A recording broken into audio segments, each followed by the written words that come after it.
Break के बाद आपका स्वागत है। देश में लोकसभा चुनाव नज़दीक आ रहे हैं और सभी राज्यों की तर्ज पर उत्तराखंड में भी लोकसभा चुनाव की तैयारियां शुरू हो चुकी हैं। उत्तराखंड में बीजेपी ने अपने सांसदों को निर्देश दिए हैं और कहा है कि उन क्षेत्रों में जनता से संवाद करें जहां पर बीजेपी की स्थिति कमज़ोर है। वहीं इस मामले में विपक्ष पर भी जमकर पलटवार कर रहा है। नेता प्रतिपक्ष यशपाल आर्य ने कहा कि जनता डबल इंजन की सरकार के सांसदों से पूछना चाहती है कि आखिर उन्होंने अपने कार्यकाल में क्या काम किया जिसे जनता को बताना चाहिए। जैसे जैसे लोकसभा चुनाव नजदीक आ रहा है वैसे वैसे चुनावी सरगर्मियां भी तेज होती जा रही है। एक तरफ बीजेपी ने अपने सांसदों को निश्चित किया है कि वो उन इलाकों में जाकर प्रवास करें जहां बीजेपी की स्थिति कमजोर है और बीजेपी ने 15 मई से 15 जून तक सभी सांसदों के प्रवास का कार्यक्रम भी तय कर दिया है। लेकिन नेता प्रतिपक्ष ने बीजेपी सांसदों पर कटाक्ष करते हुए कहा कि ये मांग है कि प्रदेश की 5 लोकसभा सीटों पर बीजेपी के ही सांसद काबिज है और उन्हें क्षेत्र में जाकर अपने किए गए कामों का लेखा जोखा जनता के सामने रखना चाहिए। यशपाल आर्य के मुताबिक जनता डबल इंजन की सरकार के सांसदों से पूछना चाहती है कि आखिर उन्होंने अपने कार्यकाल में क्या काम जनता के लिए किए हैं। नहीं, उत्तराखंड के हमारे लोकसभा के 5 सांसद हैं और राज्यसभा के 3 सांसद, उनके कार्यक्रम 1 माह के कार्यक्रम 15 मई से 15 जून तक बनेंगे। वो कार्यक्रम जारी कर दिए, कुछ सांसदों अपना कार्यक्रम बना के दे दिए। हर जिले के अंदर कार्यक्रम समन्वयक हमने पार्टी की ओर से तय किया है। वो कार्यकर्ता सांसदों की 14 जो विधानसभाएं हैं उन विधानसभाओं के अंदर किस दिन किस कार्यक्रम में रहेंगे, उसमें लाभार्थियों से संपर्क का कार्यक्रम है, कार्यकर्ताओं के साथ बैठकें हैं। इसके साथ कुछ क्षेत्रों में क्या और हो सकता है, क्योंकि कार्यकाल है, क्या और हो सकता है उस कार्य को कराने का उनके द्वारा प्रयास होंगे, सरकार उसको सहयोग करेगी। इस विषय को लेकर पूरा 1 माह का कार्यक्रम सांसद होने का, उसमें सड़कों के उद्घाटन है, शिलान्यास है, सारे विषय रहेंगे। लोगों से मिलिए जुलिए, 2024 चुनाव है, एक महीने तक इसको अभियान चलाएगा। आपको क्या लग रहा है कि अब बोलना जरूरी होता है किसी सांसद को कि आप अपने क्षेत्र में जाइए? देखिए, मैं तो ये कहूँगा कि जो 5 साल 4 साल पूर्ण हो चुके हैं और 4 सालों का लेखा जोखा जनता के सामने रखना आवश्यक भी है और जनता सवाल भी करेगी कि भाई 4 सालों में आपने इस संसदीय क्षेत्र के लिए हमारे लिए आखिरकार किया क्या है, उपलब्धियां क्या हैं। वो 5 बड़े योजनाएं, प्रोजेक्ट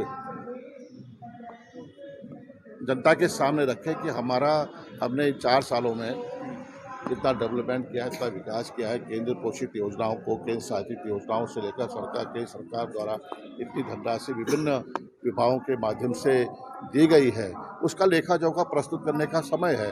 और जनता जरूर हिसाब मांगेगी कि 4 सालों में डबल इंजन की सरकार, चाहे केंद्र की सरकार हो चाहे राज्य की सरकार हो, जनता का हक है कि वो सवाल करे और सरकार को उन सवालों के जवाब देने चाहिए, उससे बचना नहीं चाहिए। सर, आपको बता दें कि उत्तराखंड में लोकसभा की 5 सीटें हैं और 5 सीटों पर बीजेपी के नेता आरूढ़ है।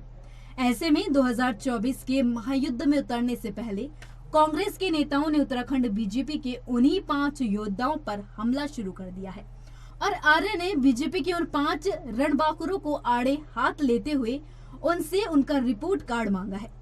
नेता प्रतिपक्ष ने बीजेपी के 5 सांसदों पर आरोप लगाया है कि उन्हें पिछले 4 सालों में कोई काम नहीं किया है, लेकिन अगर किया है तो क्या किया है, इसकी जानकारी दी जाए। बीजेपी ने पलटवार करते हुए यशपाल आर्य पर हमला बोला है। बीजेपी के मुताबिक जब यशपाल आर्य बीजेपी में थे तो वो पीएम मोदी की तारीफ करते थकते नहीं थे और आज विपक्ष में जाकर सांसदों पर सवाल उठा रहे हैं। बीजेपी का ये भी कहना है कि इस बार 2024 के चुनाव में तीसरी बार जनता बीजेपी को जिताने जा रही है और पीएम मोदी जी इस बार पीएम बनने जा रहे हैं। देखिए, भाजपा सांसदों ने विकास के कार्य किए हैं, इसीलिए पार्टी ने कहा कि विकास के कार्यों की समीक्षा कीजिए। कांग्रेस क्यों नहीं कहती अपने सांसदों को क्योंकि कांग्रेस की तो कार्य संस्कृति नहीं है। और जो यशपाल आर्य जी कटाक्ष कर रहे हैं, ये वही यशपाल आर्य जी थे। मैं उनसे निवेदन करूंगा कि जब भारतीय जनता पार्टी में थे तो ज़रा 2022 से पहले एक बार अपने बयान उठाकर देख लें, जो आदरणीय प्रधानमंत्री जी की तारीफ करते नहीं थकते थे। हाँ, आप विपक्ष में हैं और जिम्मेदारी दी है तो निश्चित तौर पर कुछ ना कुछ तो बोलना ही है, लेकिन इस देश की, इस प्रदेश की जनता जानती है कि डबल इंजन सरकार ने कितना काम किया है। वो जताने की जरूरत नहीं है। हमारे सांसदों ने माननीय प्रधानमंत्री जी के नेतृत्व में बहुत शानदार कार्य किए हैं, जनता के हित के कार्य किए हैं, जनता के बीच रह के कार्य किए हैं। इसीलिए लगातार इस प्रदेश की नहीं, पूरी देश की जनता हमारे सांसदों को जिता रही है और माननीय प्रधानमंत्री जी को दूसरी बार प्रधानमंत्री बनाया। और तीसरी बार भी इस प्रदेश की जनता जिस प्रकार 14 में 5-0 स्कोर, 19 में 5-0, 24 में भी कांग्रेस 0 और भारतीय जनता पार्टी 5 स्कोर के साथ हम केंद्र में माननीय प्रधानमंत्री नरेंद्र मोदी जी को तीसरी बार प्रधानमंत्री बनाने जा रहे हैं, इस प्रदेश की जनता के आशीर्वाद से। एक बात तो बीजेपी ने बड़ी सच बोली है कि जब नेता प्रतिपक्ष बीजेपी में थे तो पीएम मोदी और बीजेपी की तारीफ करते थकते नहीं थे, लेकिन आज विपक्ष में आते ही वो बीजेपी सांसदों के काम का हिसाब मांगने लगे। अब देखने वाली बात ये भी होगी कि नेता प्रतिपक्ष की मांग पर बीजेपी और बीजेपी के सांसद अपने किए गए विकास के कामों का ब्यौरा जनता के सामने रखते हैं या इस बार फिर मोदी लहर में उड़ने की फिराक में है। अगले साल 2024 में लोकसभा का चुनाव होना है। चंद महीनों के अंदर ही जनता सच झूठ साफ कर देगी और बता देगी कि बीजेपी सांसदों ने काम किया है या नहीं। एएनबी न्यूज के लिए देहरादून से तारिक अंसारी की रिपोर्ट। सीधे चलेंगे मेहमानों पर, इसी मुद्दे पर चर्चा करेंगे। संजीव जी, ऐसा तो नहीं है कि शायद उन्होंने अपना एक मर्म जाहिर किया हो कि उन आप 5 सांसद बताएंगे, उनसे अच्छा मैं बता दूं अगर मुझे आप वापस बुला लोगे तो, ऐसे उन्होंने इस परिप्रेक्ष्य में शायद बात कही हो। देखिए अब देखिए, आप मुस्कुराहट देखिए, अब आप सूरज सिंह नेगी जी को देखिए, इस बात पे मुस्कुराए देखिए। अब ये नोट करने वाली बात होती है, अब इस बात पे मुस्कुराए वो। अब आप बताइए कैसे न देखा जाए और कैसे न जिक्र किया जाए कि कौन कब मुस्कुराया था और कब किसने अपना गम छुपाया था, बताइए कैसे ना कहें हम। त्रिशूल जी, देखिए अभी जिस प्रकार से हमारे नेता प्रतिपक्ष श्री यशपाल आर्य जी, जो जिनकी मजबूरी है कि चाहकर भी वे मोदी सरकार की और भारतीय जनता पार्टी की वो तारीफ नहीं कर पा रहे हैं, लेकिन ऑफ द कैमरा यदि आप उनसे पूछें तो आज भी वो यही कहेंगे कि देश का कोई विकास कर सकता है तो भारतीय जनता पार्टी की सरकार कर सकती है। माननीय मोदी जी के नेतृत्व में पहले भी विकास 2 टर्म में हुआ और आगे भी होगा। जिस प्रकार से चक्राता से लेके पिथौरागढ़ तक जबरदस्त इंफ्रास्ट्रक्चर का डेवलपमेंट उत्तराखंड में पिछले 10 वर्षों में देखने को मिला, तो मैं सोचता हूँ ये जो हमारी डबल इंजन की सरकार है, ये किसी से हमको बताने की आवश्यकता नहीं, लोग धरातल पर देख रहे हैं।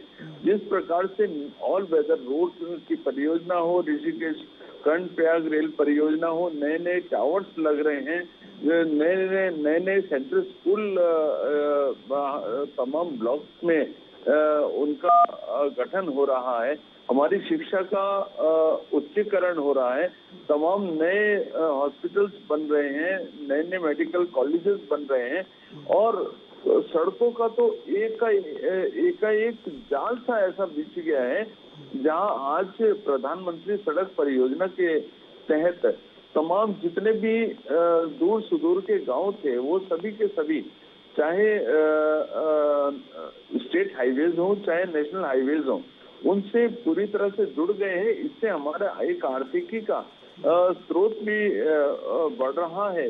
तमाम हमारे जितने होम स्टे हैं, जब गांवों की सड़कें स्टेट हाईवे से और नेशनल हाईवे से जुड़ रही हैं तो वहां तक टूरिस्ट भी पहुंच रहा है, टूरिज्म हमारा बढ़ रहा है, नए नए डेस्टिनेशन टूरिज्म डेस्टिनेशन हमारे बढ़ रहे हैं, तो हमारा उत्तराखंड चहुमुखी विकास जो माननीय मोदी जी की माननीय मोदी जी के और माननीय पुष्कर सिंह धामी जी के एक शानदार जो सरकार हमारे पास चल रही है और जो लगातार विकास हो रहा है। आज आप कोई भी हॉस्पिटल देख लीजिए, हर हॉस्पिटल के अंदर अपने ऑक्सीजन प्लांट्स हैं, ऑक्सीजन बेड्स हैं, वेंटिलेटर की सुविधाएं हैं, तमाम हॉस्पिटल के अंदर डॉक्टर्स हैं। जबकि त्रिशूल जी, मैं एक बात का उल्लेख करना जरूर चाहूंगा, 2017 से पूर्व जब कांग्रेस की यहाँ पर सरकार थी तो उस समय मात्र 924 डॉक्टर्स उत्तराखंड के सरकारी बेड़े में थे, जो संख्या आज 2775 है। 2775। तो आप देखिएगा कितनी उल्लेखनीय वृद्धि हमारे डॉक्टर्स के स्टाफ में, नर्सिंग स्टाफ में, और जितनी भी यहाँ पर आवश्यकता थी तमाम उसकी पूर्ति लगभग पूरी कर ली गई है। आज कोई भी ऐसा क्षेत्र नहीं जो विकास से अछूता है। आप टनकपुर की जो हमारी अभी एक नई रेल लाइन का और काम चल रहा है, ऋषिकेश कर्णप्रयाग रेल परियोजना, जिसमें 70% काम पूरा हो चुका है। ऑल वेदर रोड 2024 में वो पूर्णता हो जाएगी। लगभग उसका काम अभी 80 से 90% हो चुका है, जो 100% पूरा हो जाएगा। दिल्ली देहरादून जो हमारा एक्सप्रेस हाईवे है, हम इन नए नए जो नेशनल हाईवेज और एक्सप्रेस हाईवेज बन रहे हैं, न केवल आवागमन के साधन है बल्कि इससे हमारी आर्थिकी बहुत उसका जबरदस्त विस्तार होने वाला है। यहाँ पर रोजगार के नए नए साधन उपलब्ध होने वाले हैं। दिल्ली से देहरादून की दूरी कम हो जाएगी। मैं सोचता हूँ टूरिज्म के क्षेत्र में उत्तराखंड, मैं सोचता हूँ सबसे अधिक जो उछाल मारने वाला है दिल्ली देहरादून एक्सप्रेस हाईवे की वजह से, जहां आज 7 घंटे 5 घंटे 6 घंटे लगते हैं, वहीं की दूरी नहीं दूरी कितनी कम हो जाएगी? क्या उत्तराखंड से कांग्रेस के सांसद पहुंच जाएंगे क्या दिल्ली?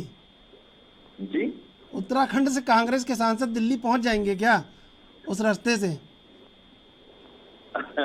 सर वो तो अभी कांग्रेस के लिए तो अच्छा, देखिए सूरज सिंह नेगी जी मुस्कुरा रहे थे ना संजीव जी, तो वो कह रहे थे भाई जो आपके यहाँ से लोग आए हुए हैं ना उनको आप वापस ले लो, तो हमारे यहाँ तो बैलेंस ही है सब।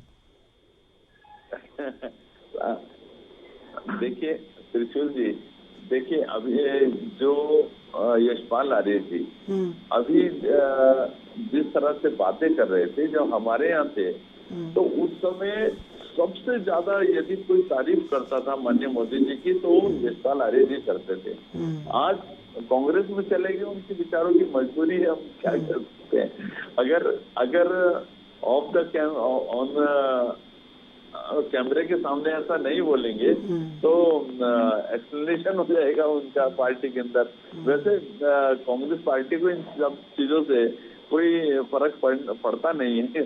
ये सब लोग आंतरिक लोकतंत्र बोलकर सारी चीजों को हवा में उड़ा देते हैं। सूरज सिंह नेगी जी देखिए, ये तो इनको बिल्कुल लगता है कि भाई कुछ होने जाने वाला है नहीं। अब आप बताइए कि क्या हो सकता है?